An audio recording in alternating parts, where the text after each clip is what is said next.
Assalamualaikum warahmatullahi wabarakatuh.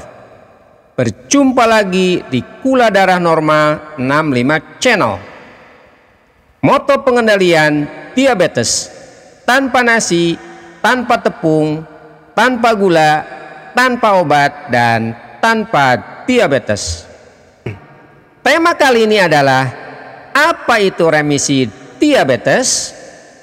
Remisi diabetes adalah kondisi di mana kadar gula darah seseorang kembali normal atau mendekati normal setelah sebelumnya mengalami diabetes.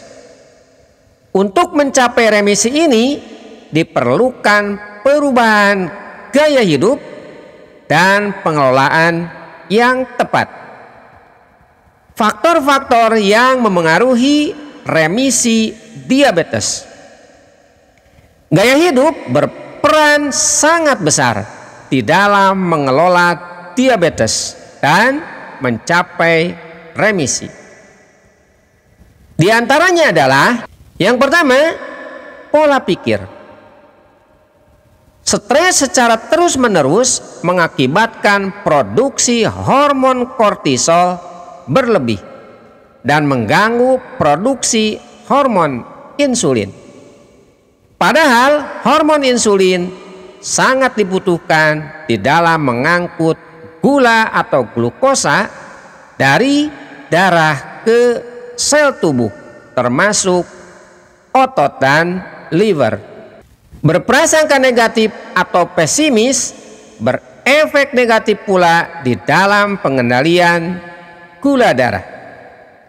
Tidak sedikit orang yang berprasangka jika tidak makan nasi, badan kurus, tenaga tidak ada. Jika berprasangkanya bahwa tidak makan nasi, badan kurus, dan tenaga tidak ada atau lemas, akhirnya kembali lagi ke pola makan lama, yaitu tetap mengonsumsi nasi atau karbohidrat berlebih. Memang pindah dari zona aman ke zona tantangan itu penuh perjuangan. Secara umum manusia ingin tetap di zona nyaman. Padahal jika mau berjuang dengan menahan lemas untuk beberapa saat sampai tubuh terbiasa atau menyesuaikan dengan keadaan, maka prasangka bahwa tanpa makan nasi bisa menyebabkan kurus dan lemas akan terbantahkan. Jika seseorang kurus akibat lemak tubuh berkurang karena digunakan sebagai energi, merupakan langkah yang baik. Bagaimana agar berat badan tetap ideal tanpa makan nasi? Sekarang coba nasinya diganti dengan 4 butir telur, 4 buah tahu, 3 potong tempe, 1 buah alpukat, dan 1 piring sayur-sayuran. Setelah itu lakukan olahraga beban. Apa yang terjadi? Yang terjadi, lemak tubuh berkurang, otot rangka terbentuk dan berisi, sehingga berat badan akan tetap stabil dan bahkan bertambah. Namun ingat, berat badan bertambahnya bukan karena faktor lemak, melainkan karena bertambahnya massa otot rangka. Memang hal tersebut tidak terjadi secara instan, melainkan melalui proses. Setelah 4 bulan saya tidak makan nasi, baru badan terasa enak dan bugar. Sampai saat ini saya tidak mengonsumsi nasi sudah hampir 11 bulan. Berat badan memang awalnya turun dan terasa lemas, tetapi setelah melakukan olahraga beban, berat badan kembali normal. Kebanyakan pengidap diabetes sadar pentingnya melakukan pola hidup sehat diabetes setelah mengalami komplikasi penyakit.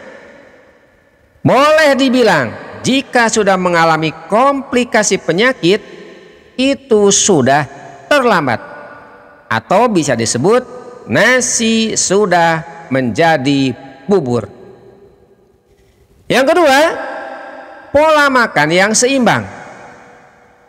Makronutrien harus tetap terpenuhi, yaitu karbohidrat, protein, dan lemak. Karbohidrat yang dikonsumsi usahakan berupa karbohidrat kompleks dan memiliki serat yang terdapat di dalam sayuran dan buah-buahan serta kacang-kacangan. Protein, usahakan protein yang mengandung lemak baik atau lemak tak jenuh. Yang ketiga, tidur cukup.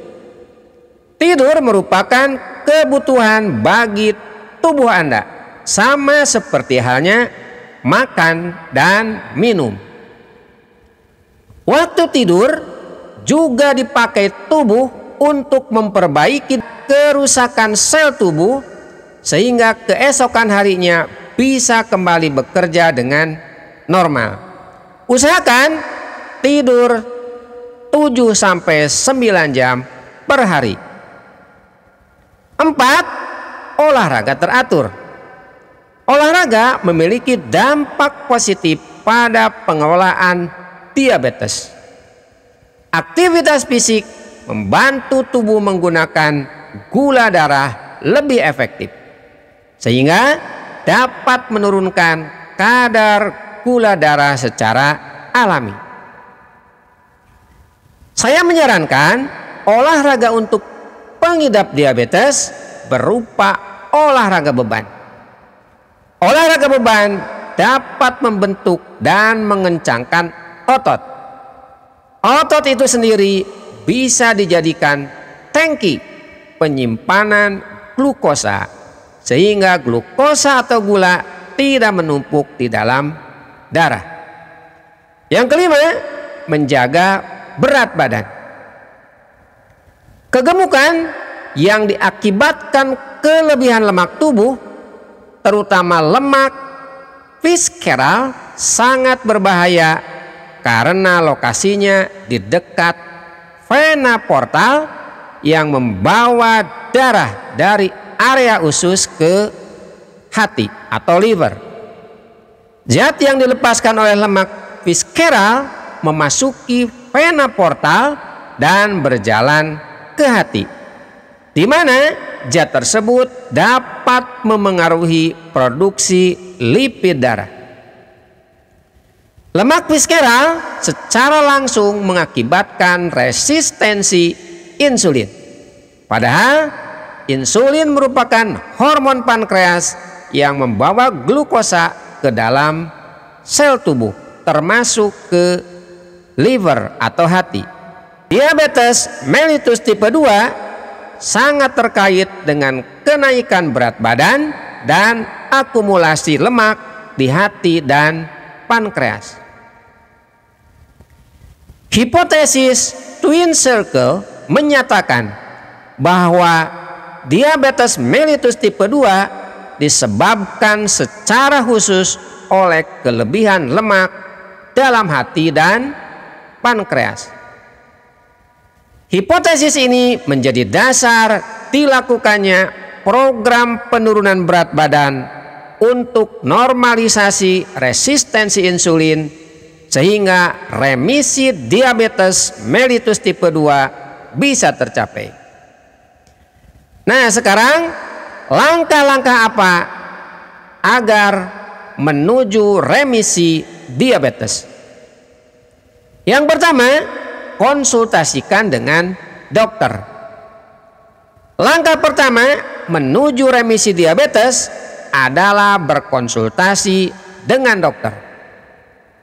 Dokter akan melakukan evaluasi menyeluruh terhadap kondisi kesehatan dan memberikan panduan yang sesuai. Diskusikan rencana pengelolaan diabetes, termasuk perubahan gaya hidup yang perlu Anda lakukan. Yang kedua, perencanaan diet yang sehat. Diet berperan penting dalam mengendalikan kadar gula darah. Rencanakan makanan yang kaya serat, rendah lemak jenuh, dan tinggi lemak tak jenuh atau lemak baik. Dan jangan lupa harus rendah gula. Hindari makanan olahan dan perbanyak konsumsi sayuran, buah-buahan, serta sumber protein sehat. Yang ketiga, olahraga rutin. Aktivitas fisik yang teratur membantu meningkatkan sensitivitas insulin dalam mengontrol kadar gula darah.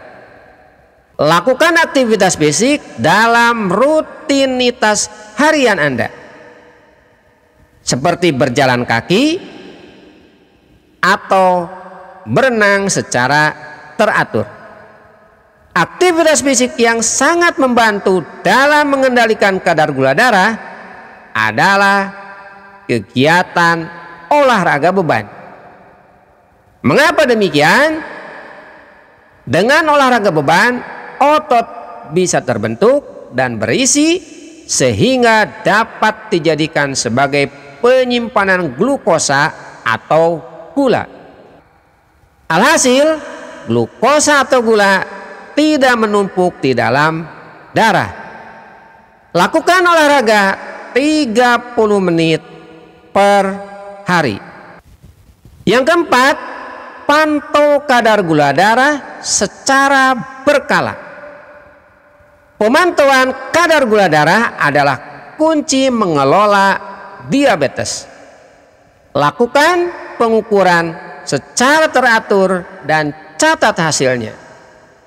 Sebaiknya tes gula darah dilakukan sebelum makan dan 2 jam setelah makan. Tujuannya adalah agar mengetahui perubahan kadar gula darah. Anda dapat menyesuaikan rencana pengelolaan diabetes dan mengatur pola makan berikutnya. Yang kelima, kelola stres dengan baik. Stres secara terus-menerus dapat memengaruhi kadar gula darah, baik itu stres fisik ataupun stres mental. Anda lari 5 menit, kemudian tanpa jeda Anda tes gula darah, maka gula darah Anda akan naik. Dan itu termasuk stres fisik. Dan sebaiknya melakukan tes gula darah setelah olahraga, minimal jeda sekitar 30 menit.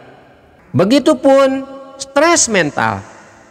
Kelola stres mental seperti dengan meditasi, yoga, atau hobi yang menyenangkan.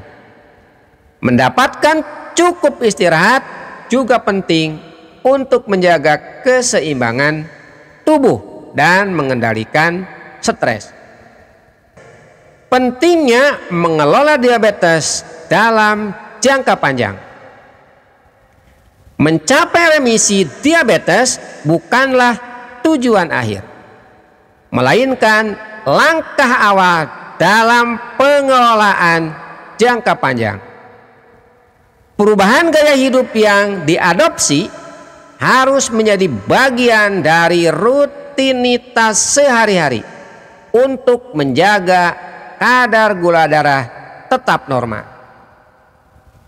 Remisi itu sendiri tidak memiliki waktu yang pasti seberapa lama dapat bertahan, karena diabetes dapat muncul kembali, terutama jika pola hidup sehat diabetes tidak dipertahankan. Demikian paparan yang saya sampaikan, semoga bermanfaat. Assalamualaikum warahmatullahi wabarakatuh.